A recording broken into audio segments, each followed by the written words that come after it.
بسم اللہ الرحمن الرحیم۔ السلام علیکم ورحمۃ اللہ وبرکاتہ۔ الحمد للہ رب العالمین والصلاة والسلام علی سید الانبیاء والمرسلین، اما بعد۔ محترم ناظرین، آپ کا استقبال ہے Z+ ٹی وی کے خصوصی پروگرام گلدستہ سیرت میں۔ پچھلے ویڈیو میں آپ کو بتایا گیا تھا نبی اکرم صلی اللہ علیہ وسلم کے معراج کے سفر کے بارے میں، کہ آپ نے جبریل علیہ السلام کے ساتھ آسمانوں کا سفر کیا، اور ہر آسمان پہ کسی نہ کسی نبی سے ملاقات ہوئی۔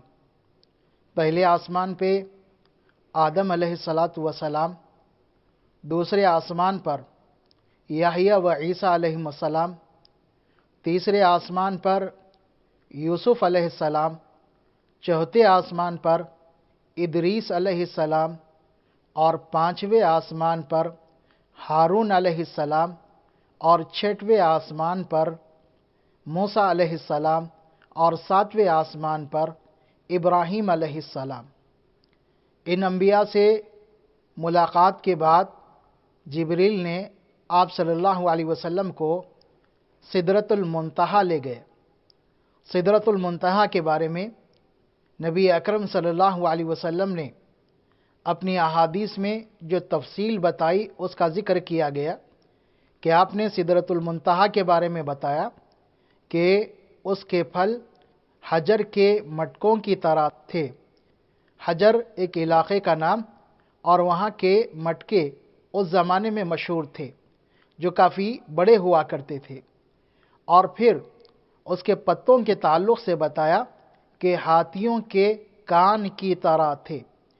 اور عبداللہ ابن مسعود رضی اللہ تعالیٰ عنہ کے قول کے مطابق سدرۃ المنتہا پر سونے کے پتنگے اور سونے کے کیڑے پتنگے اس پر چھائے جا رہے تھے۔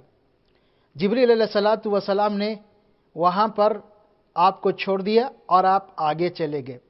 اس کے بعد اللہ تبارک و تعالیٰ سے ملاقات ہوئی، اور اللہ تبارک و تعالیٰ نے آپ کو تحفے دیے۔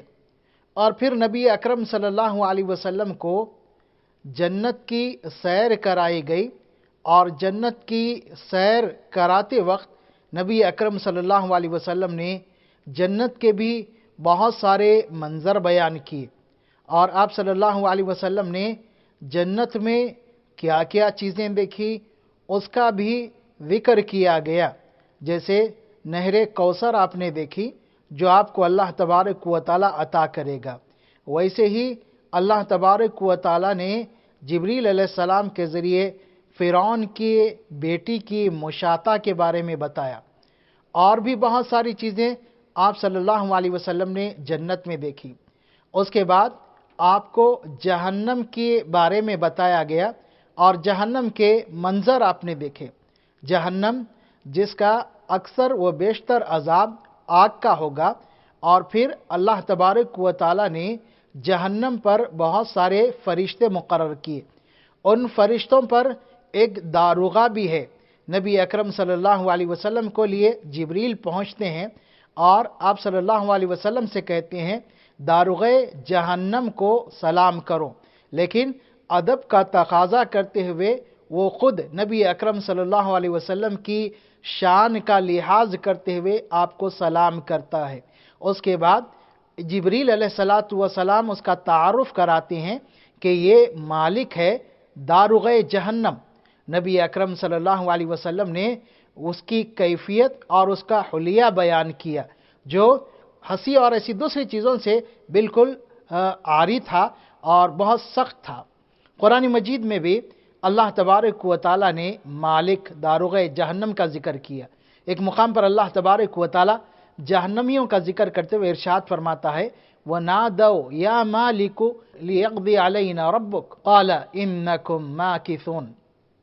کہ جہنمی داروغ جہنم مالک سے کہیں گے کہ اے مالک، تمہارے رب کو اب ہمارا فیصلہ کر دینا چاہیے، لیکن مالک جواب میں کہے گا انکم ماکثون، تم ہمیشہ ہمیشہ اسی میں پڑے رہو گے۔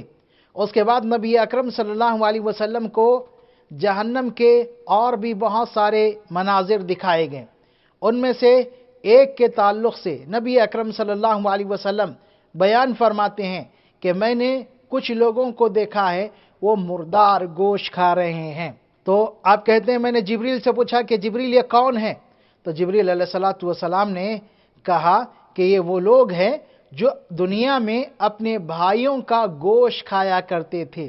بلکہ نبی اکرم صلی اللہ علیہ وسلم نے ایک مقام پر ان کی مزید تفصیل بیان کی اور فرمایا مررت بقوم لہم اظفار من نحاس یقمشون وجوہہم وصدورہم، میرا گزر معراج کی رات جب جہنم کے نظارے دکھائے جا رہے تھے، ایسے لوگوں پر سے ہوا جن کے ناخن تانبے کے تھے، جس سے وہ اپنے چہرے کو اور اپنے سینوں کو نوچ رہے تھے۔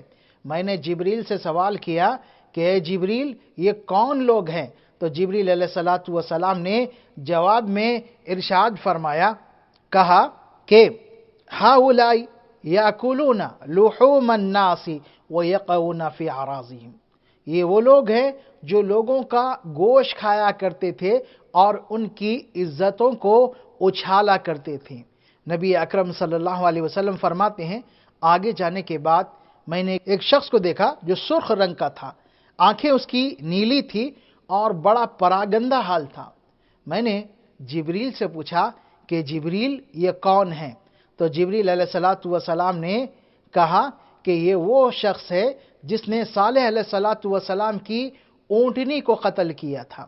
صالح علیہ السلام کے قوم کے لوگوں نے ان سے معجزہ طلب کیا تھا۔ معجزہ کیا طلب کیا تھا؟ کہ چٹان پھٹیں اور اس میں سے اونٹنی نکلے۔ اللہ تبارک و تعالیٰ نے صالح علیہ السلام کی دعا پر ان کے مطالبے کو پورا کیا۔ اب وہ اونٹنی جو چٹان سے نکلی اور نکلنے کے بعد فوراً بچہ جنی، اونٹنی اور اونٹنی کا بچہ اس قوم کے لیے مصیبت بن گیا۔ مصیبت اس طرح بنا تھا کہ ان کے پانی پینے کے لیے ایک ہی تالاب تھا۔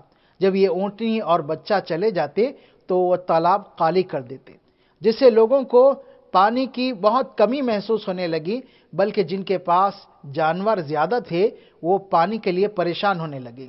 تو کچھ لوگوں نے صالح علیہ السلام سے شکایت کی تو انہوں نے دونوں کے لیے باری مقرر کی کہ ایک دن اونٹنی کی باری ہوگی اور ایک دن گاؤں والوں کی باری، بستی والوں کی باری ہوگی۔ لیکن گاؤں میں ایک عورت تھی جو فاحشہ تھی، اس نے اپنے شناساؤں سے کہا کہ جو کوئی بھی صالح کی اونٹنی کو قتل کر دے گا تو میں اس کے لیے فلاں فلاں کام کروں گی۔ تو اللہ تبارک و تعالیٰ ارشاد فرماتا ہے اذ انبعث اشقاها، اس قوم کا سب سے بدبخت انسان اٹھ کھڑا ہوا اور پھر کیا کیا؟ ان لوگوں نے فعقروا الناقہ، اونٹنی کو کاٹ کر قتل کر دیا، اونٹنی کو قتل کر دیا۔ تو اللہ تبارک و تعالیٰ نے اس اونٹنی کو ان کے مطالبے پر بھیجا تھا اور صالح علیہ السلام نے انہیں وارننگ دی تھی لا تمسوها بسوء، کہ برے ارادے سے اس کو نہ چھینا۔ اور اللہ رب العالمین نے قرآن مجید میں اسے ناقۃ اللہ کہا، اللہ کی اونٹنی، یعنی خصوصی طور پر صالح علیہ السلام کی دعا پر اللہ تبارک و تعالیٰ نے اس اونٹنی کو پیدا کیا تھا۔ تو یہ شخص اس اونٹنی کا قاتل تھا، اس کا اتنا برا حال جہنم میں تھا۔ پھر اس کے بعد اللہ تبارک و تعالیٰ کے حکم سے نبی اکرم صلی اللہ علیہ وسلم کو جہنم کے اور بھی بہت سارے مناظر دکھائے گئے، جن میں سے نبی اکرم صلی اللہ علیہ وسلم فرماتے ہیں کہ میں نے کچھ لوگوں کو دیکھا جن کے سامنے اچھا اور خراب گوشت دونوں ہیں، وہ اچھے گوشت کو چھوڑ کر خراب گوشت کھا رہے ہیں۔ میں نے جبریل سے پوچھا کہ جبریل یہ کون لوگ ہیں؟ تو جبریل نے کہا کہ یہ وہ لوگ ہیں جو حلال طریقہ چھوڑ کر حرام طریقے سے اپنی خواہشات کو پورا کیا کرتے تھے، ان کے پاس حلال ذرائع تھے اپنی خواہش کو پورا کرنے کے، اپنی نفسانی خواہش کو پورا کرنے کے، لیکن اس کے باوجود وہ حرام طریقوں کو اختیار کیا کرتے تھے، اس لیے انہیں سزا دی جا رہی ہے۔ یاد رہے نبی اکرم صلی اللہ علیہ وسلم نے جہنم کا ذکر اپنی احادیث میں تفصیل سے کیا، موقع موقع پر آپ نے اس کی بہت ساری چیزیں بیان فرمائی، بلکہ جب آپ صحابہ کرام رضوان اللہ علیہم اجمعین کو نصیحت کرتے تو جہنم سے ڈراتے۔ ایک دفعہ آپ صلی اللہ علیہ وسلم نے جہنم سے ڈراتے ہوئے نصیحت کرنے کے بعد ارشاد فرمایا، اتقوا النار ولو بشق تمرہ، کہ جہنم کی آگ سے بچو، گرچہ کھجور کی گھٹلی ہی اللہ کی راہ میں خرچ کرنا پڑے، اس کے علاوہ تمہارے پاس کچھ نہ ہو، صرف کھجور کی گھٹلی ہو تو اسے بھی جہنم سے بچاؤ کے لیے اللہ کی راہ میں خرچ کر دو، اس لیے کہ جہنم کا زیادہ تر عذاب آگ کا ہے۔ اللہ رب العالمین نے اپنی کتاب میں اور نبی اکرم صلی اللہ علیہ وسلم نے احادیث میں اس کا ذکر کیا، جہنمیوں کی غذا، جہنمیوں کا پانی کس طرح ہوگا۔ اللہ تبارک و تعالیٰ نے جہنمیوں کی غذا کے بارے میں بتایا، انہیں ذریع دیا جائے گا، یعنی ایسا پھل جو نہ حلق میں اترے گا، نہ جس سے بھوک مٹے گی، نہ انسان موٹا ہوگا۔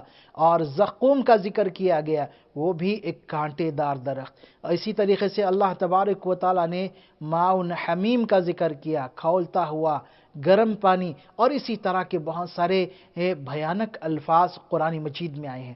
بلکہ اگر ہم قرآن مجید پر نظر ڈالیں تو ہمیں پتہ چلے گا کہ جہنمیوں کا آگ کتنا خطرناک ہے۔